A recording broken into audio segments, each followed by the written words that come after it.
साथियों, आज मैं बात करने वाला हूं कि यदि आपको बैंक का नोटिस आया है तो क्या करना है। अभी लोग मुझसे पूछ रहे हैं, मैंने एक वीडियो डाला था कि नोटिस किस किस तरह के होते हैं, तो उन्होंने कहा साहब नोटिस आ जाता है तो सबसे पहले क्या करना है।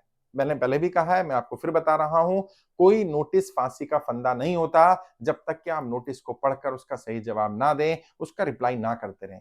समस्या कब आती है? जब आप नोटिस रिसीव नहीं करते हैं या नोटिस का सही जवाब नहीं देते हैं। तो सबसे पहले जैसे आपके पास नोटिस है, स्टेप बाय स्टेप बताता हूं।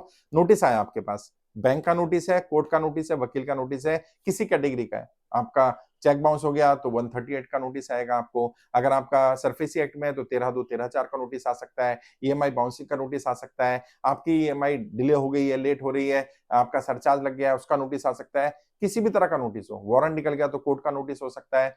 वकील का नोटिस हो सकता है कि अगर आपने पेमेंट नहीं की है, कोई आपका डिस्प्यूट चल रहा है, कुछ लेन देन में दिक्कत आ रही है, कोई भी नोटिस आया, लोन ना भरने पर नोटिस आया, किसी और चीज का नोटिस आया, देख लो नोटिस आया कहां से है। मैंने बताया 3 कैटेगरी के मोस्टली नोटिस होते हैं। पहला नोटिस आएगा या जनरली एक नोटिस होता है बैंक का। कैसे पता चला बैंक का नोटिस है? बैंक का नाम लिखा होगा। अगर आपने किसी लोग बैंक से लोन लिया है, क्रेडिट कार्ड चल रहा है, कोई आपका बैंक से के साथ कोई टाई अप है या किसी तरह का भी कुछ है, तो बैंक का नाम लिखा होगा, बैंक के लेटर हेड पर होगा बैंक का नोटिस है। दूसरा नोटिस कौन सा आता है? जो वकील का नोटिस होता है। सीधा बैंक कोर्ट का नोटिस नहीं भेजता, वकील का नोटिस आता है। तो आप देख लीजिए, उसमें एडवोकेट लिखा होगा, अधिवक्ता लिखा होगा, वकील लिखा होगा, वो वकील का नोटिस है। तीसरा नोटिस क्या आता है? जो कोर्ट से आता है, तो उसमें अदालत हो सकता है, सत्र अदालत हो सकता है, न्यायालय हो सकता है, लोक अदालत हो सकता है, डिस्ट्रिक्ट कोर्ट हो सकता है, अलग अलग तरह के नाम हो सकते हैं, जिला अदालत हो सकता है। तो अगर अदालत, न्यायालय इस तरह के वर्ड है, कोर्ट है, तो कोर्ट का नोटिस है। तो नोटिस आया, अब क्या करना है? आपने नोटिस का जवाब देना है। हर हमेशा नोटिस का जवाब रिटर्न में दीजिए। कई लोग क्या करते हैं, नोटिस आया बैंक से और बैंक में नोटिस जाकर के दिखाया जी ये नोटिस आया, और फिर बैंक से बात करी ओरली, बैंक ने जो भी कहा, जैसा भी कहा, आपके पास तो कोई रिकॉर्ड नहीं था कि आपने नोटिस का जवाब दिया।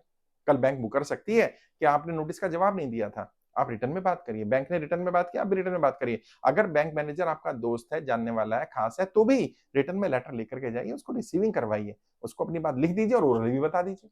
मेल कर सके तो मेल कर दीजिए, और मेल में सीसी में, जैसे मैंने पहले कहा था, आप वित्त मंत्रालय को भी सीसी में ले सकते हो, आप आरबीआई को भी सीसी में ले सकते हो, आप उसके बैंक के सीनियर ऑफिसर्स को भी, रीजनल मैनेजर्स को भी, स्टेट हेड को भी, कंट्री हेड को भी, उनको भी मेल में सीसी में लगा सकते हो, ताकि उसे पता चले कि इस व्यक्ति को अपने अधिकारों का पता है। डरना नहीं है, घबराना नहीं है। नोटिस कोई फांसी का फंदा नहीं है। नोटिस फांसी का फंदा कब बन जाता है, नोटिस कब दिक्कत पैदा कर देता है? जब आप नोटिस को इग्नोर करते हैं।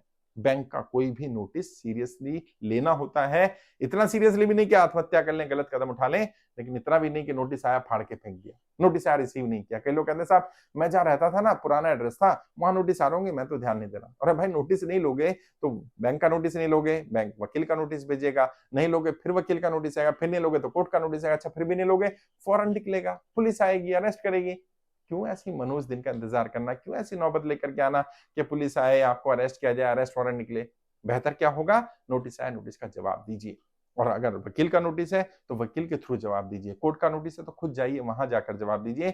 और जिस तरह की परिस्थिति आ रही है, मैंने बार बार कहा है, हर बार आप अपनी सारी स्थिति, सारी परिस्थिति, सारी दिक्कतों के ओरली नहीं बता सकते, बताना संभव नहीं हो पाएगा। मान लीजिए कोई सरकारी बुला ले, मैं आपके लिए कर्जा मुक्ति अभियान चला रहा हूँ, कोर्ट बुला ले, सरकार बुला ले, क्या आपको 10-15 मिनट मिलेंगे अपनी बात रखने? नहीं, 1 मिनट मिलेगा, आधा मिनट मिलेगा। तो आधा मिनट 1 मिनट में तो सिर्फ मोटा मोटा बता सकते हैं, बाकी पर्चा दे सकते हैं। लिख करके रखिए अपनी स्थिति के बारे में पूरा विस्तार से। जब आपने लोन लिया था तब क्या स्थिति थी, आज क्या स्थिति है, आप कर्जे बदलने में कैसे फंसे हैं, अब आप क्या हेल्प चाहते हैं, क्यों पैसा लिया था, कहाँ पैसा खर्च हुआ, क्यों आज पे नहीं कर पा रहे हैं, नौकरी छूट गई है तो नौकरी कब छूटी, उसका कोई लेटर है, कोई रिकॉर्ड है तो वो लगाइए।